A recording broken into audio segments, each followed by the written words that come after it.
Washington, Amerika Qo'shma Shtatlari. Washington is the capital of the United States, a city named after the first president of the United States, George Washington. In this metropolis with a population of about 800,000 people, there is the president's residence, the White House, the Congress building, the State Department of the Army, the Pentagon, and other influential government agencies. It was here in Washington, in one of the world's political, economic, financial, and cultural centers of the planet, at the Ronald Reagan Building and International Trade Center, that a reception was held in honor of the 28th anniversary of state independence of the Republic of Uzbekistan, organized by the Embassy of Uzbekistan in the United States. The event was attended by the Minister of Foreign Affairs of the Republic of Uzbekistan, Abdulaziz Kamilov, the Ambassador of Uzbekistan to the United States, Javlon Vahabov. At the beginning of the opening ceremony, the anthems of Uzbekistan and the United States were played.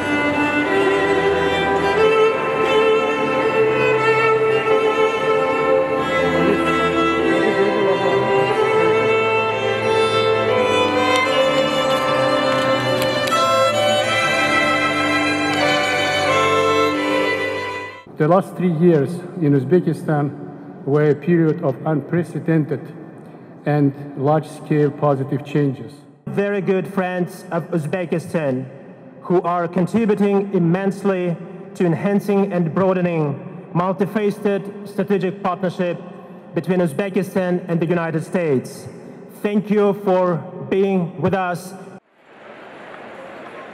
It's known that the President of Uzbekistan, Shavkat Mirziyoyev, awarded the Order of Friendship to Frederick Starr, head of the Institute of Central Asia and the Caucasus at the University of Hopkins, and Trent Kelly, a member of the U.S. House of Representatives, on the occasion of the 28th anniversary of state independence of the Republic of Uzbekistan. At the ceremony, the award was presented to Frederick Starr by the Minister of Foreign Affairs of Uzbekistan, Abdulaziz Kamilov. And if you have not been to Uzbekistan, you are missing out. There's only 2 places in the world that I love to leave to go to, and Washington, D.C. is not one of them. It is Uzbekistan and Mississippi, and when I'm there, I feel like I'm at home at both places. I thank you for the friendship. First of all, I am deeply honored because President Mirziyoyev has extended this to me and as a center.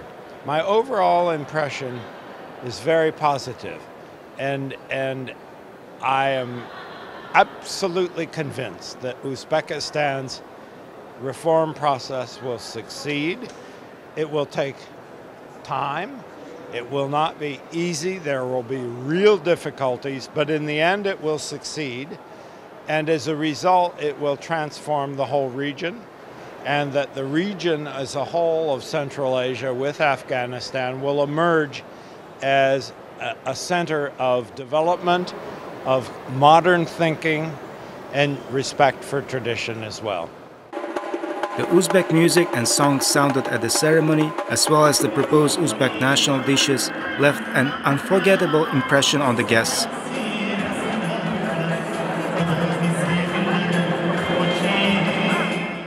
One of the highlights of the evening was the performance by a group of American musicians of the national song Kılpıllama.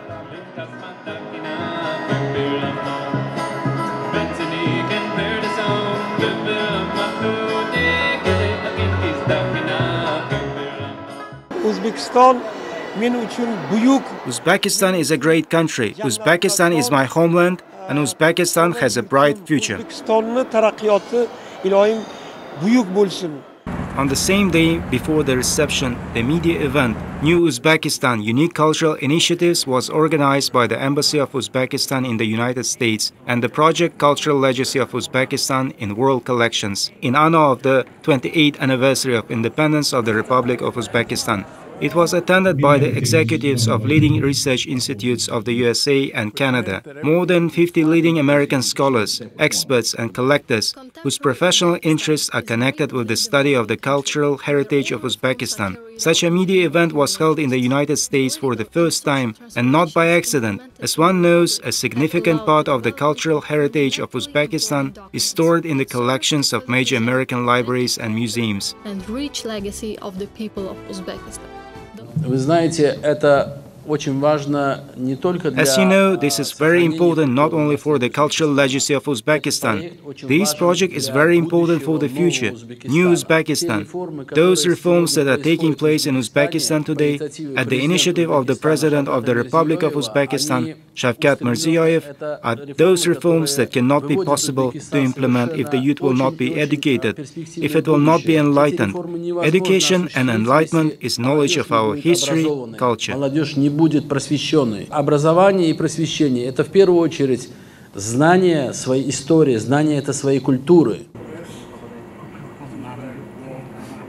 Among the scholars who participated in the Medie-ivent was Guido Goldman, founder and director of the Center for European Studies at Harvard University, a well-known collector. During his visit to the United States in January 2018, President Shavkat Mirziyoyev, among other things, visited the R2 Sackler Gallery in Washington, where he got acquainted with the exhibition of the Uzbek Adras and Atlas from the collection of Guido Goldman, met with the collector himself. Within the framework of the Cultural Heritage Project, it's planned to publish a book volume dedicated to textiles stored in the collections of America, including the Sackler Gallery, to which Goldman donated part of his collection. We were very eager to preserve the best Uzbek wall hangings.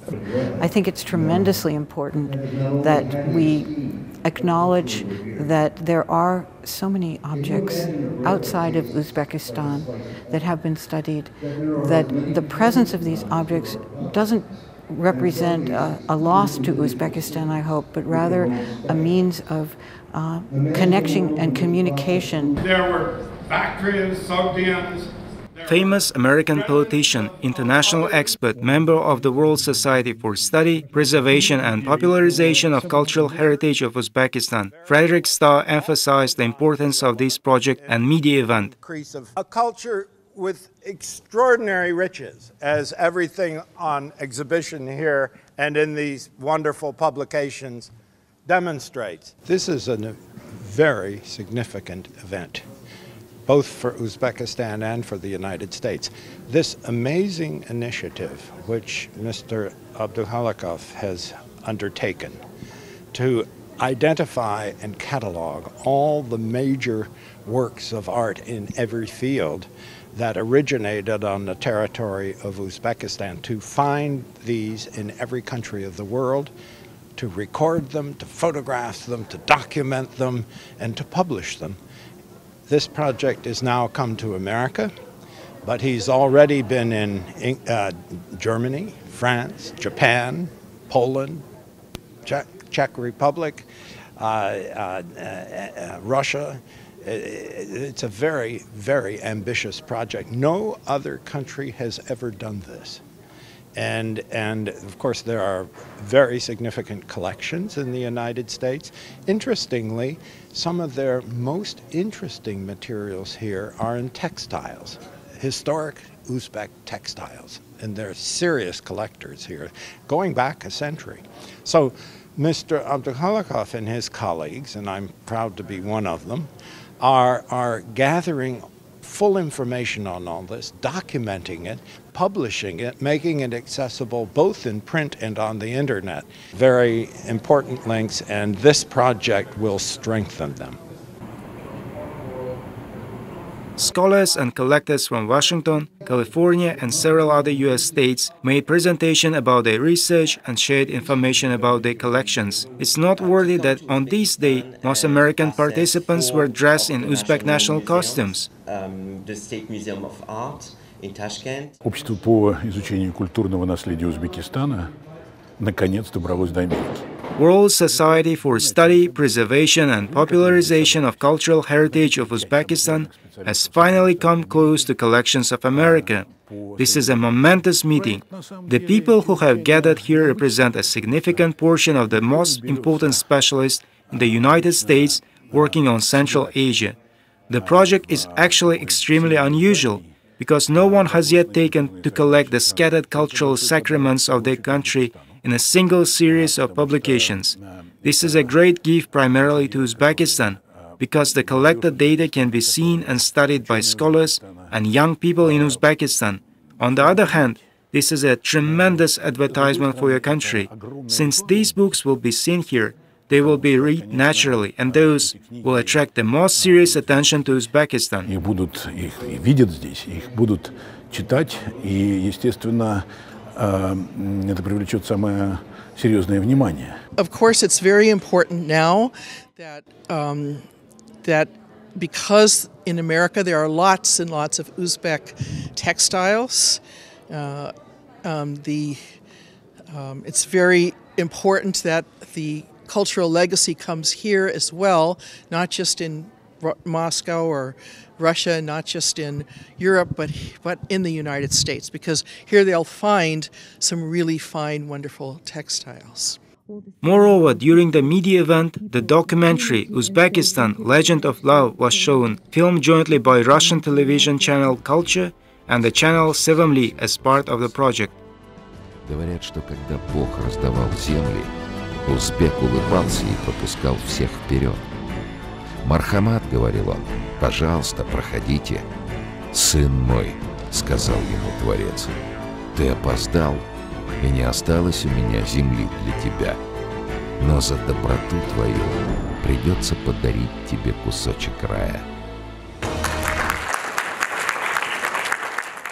So we had our consultative conference for the Uzbekistan Culture Heritage Project today in the United States. It's the first time that this project has been introduced in the United States, and so this was the first time that we had together a group of people both representing the project from Uzbekistan and people from American museums, American collectors, and people just well-wishers and art historians interested in Uzbekistan together in one room to talk about what art treasures of Uzbekistan are in America and in Canada.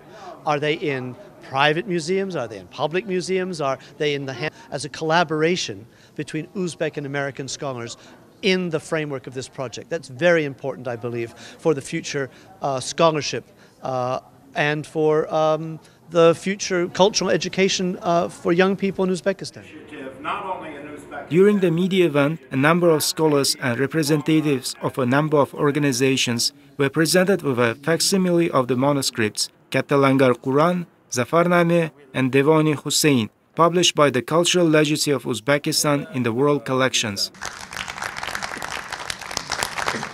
Проект «Культурное наследие Узбекистана» в зарубежных собраниях. The project Cultural Legacy of Uzbekistan in the World Collections has already discovered Europe, many Asian countries, Russia, and now we are following the trail of Columbus. We are starting to discover America and Canada.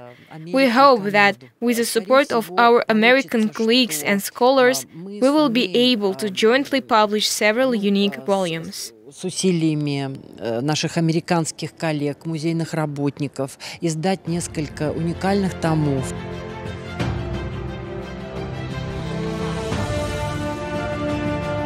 Now we would like to draw your attention from the events of the media event to the Library of Congress. This library is one of the largest in the world, with over 90 million books, manuscripts and prints in more than 450 languages. Built in the 1080s, it has 20 auditoriums that serve more than 1,500 bookstores per day. The Universal Library Fund is replenished with 31,000 prints per day. As part of media event, Cultural Legacy of Uzbekistan, the authors and creators of the project provided a facsimile copy of Katalangar Quran to the Middle East and Turkic Languages Department of Library of Congress.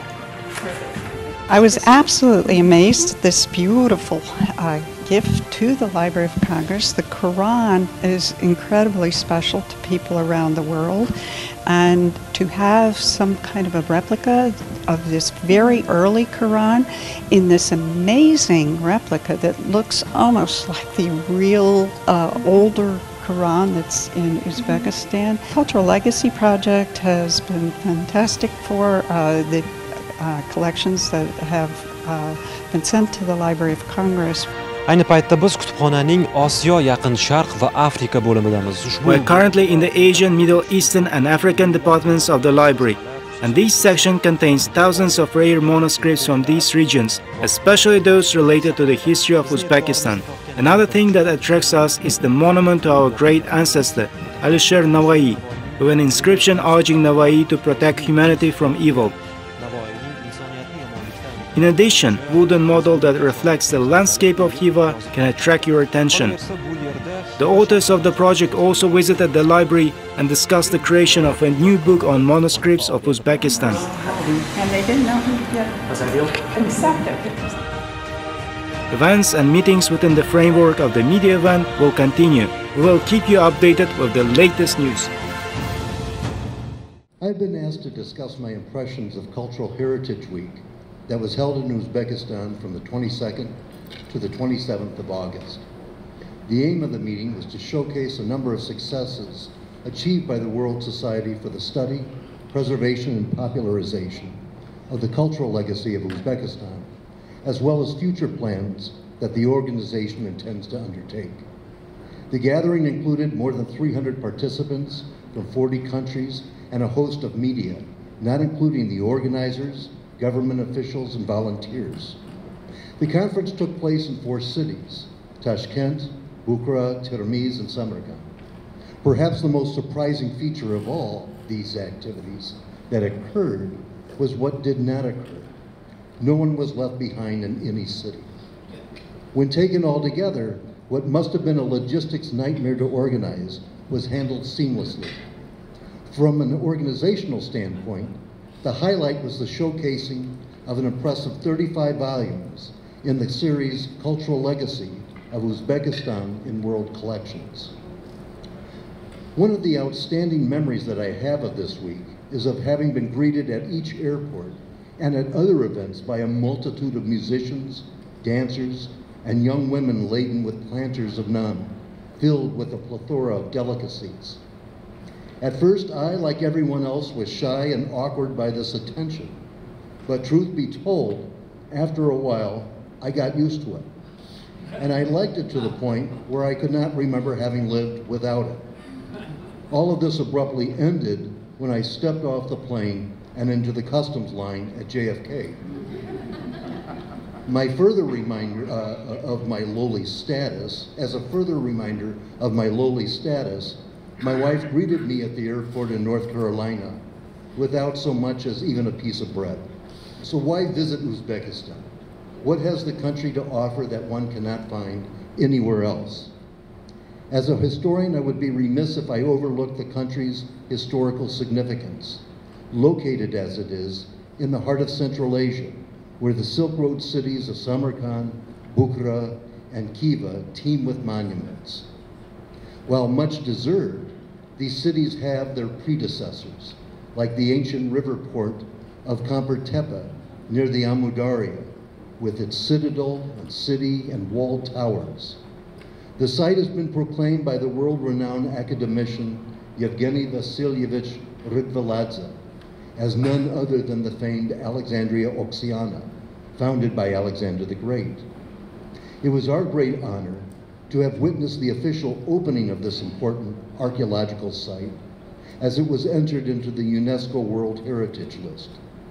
Kamper, along with its medieval counterparts, testifies to the country's centrality as a nexus of the free flow of goods and peoples and ideas. This explains why the organizers of this week of cultural heritage titled it Uzbekistan, the crossroads of great roads and civilizations, empires, religions, cultures. While the Silk Roads are certainly the key that draws most people to the country, there is much more to engage the visitor.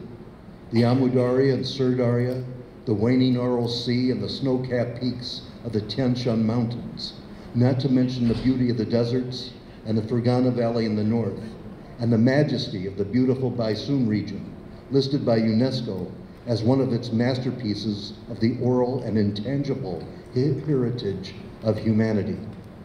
In the United States, where industrial production has succeeded in destroying both the taste and the nutritional value of wheat, it is refreshing to find a bread, naan, that is not only highly esteemed, but culturally revered. Can you imagine a bread that tastes like a slice of heaven?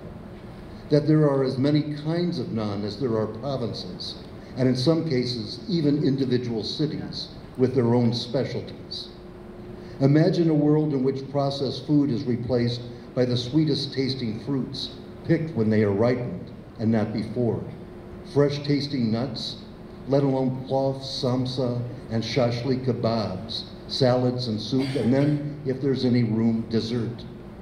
On more than one occasion, the question was asked, have I died and gone to heaven? And always the reply came, no, you are in Uzbekistan. Is there anyone in Uzbekistan who does not dance? We were fortunate to attend the Shakhtaranalari International Folk and Ethnic Music Festival in Registan Square. This was another in a long line of festivities. Recognized as a UNESCO International Cultural Event, the concert brought together a plethora of singers and dancers and musicians. This Melodies of the East, lasting for a week, marked Samarkand once again as the center of world culture. The night we were there was like honey for the soul. One's senses were bombarded with a multitude of sights and sounds. Almost every night of our visit was marked by music and dancing. How nice to see a people who celebrate life, who celebrate freedom, and who celebrate cultural diversity as a tradition of unity. And while it may well have changed over the millennia, the Sogdian world is still very much alive and well. Finally, one of the most powerful impressions that will remain with me is twofold. At the Kamper Tepe ceremony, a group of elders who lived nearby welcomed everyone, knowing that their lives were about to change with the influx of tourists and researchers from around the world. Rather than becoming fearful, they have welcomed their newfound circumstances, embracing foreigners by sharing with them this new archaeological treasure. Similarly, I was struck by the eagerness of so many young people who participated throughout Heritage Week. They consistently expressed their optimism and enthusiasm about the future, looking forward to the opportunities that lie before them. The World Collections Project aspires to promote a reevaluation of the past. It is a celebration of identity that is wholly dependent on education. At a time when so many countries are transfixed by a descent into fear as the means to confront the future, it is refreshing to find a country that prefers to greet the future by using the past to understand the present in order to embrace the challenges that lie before it. Unfolding before our eyes is one of those rare moments when we witness a country that has decided to embark on a journey of creating for itself a new sense of place and to greet the unknown with a sense of optimism. In the words of William Shakespeare, it is not in the stars to hold our destiny, but in ourselves. Thank you.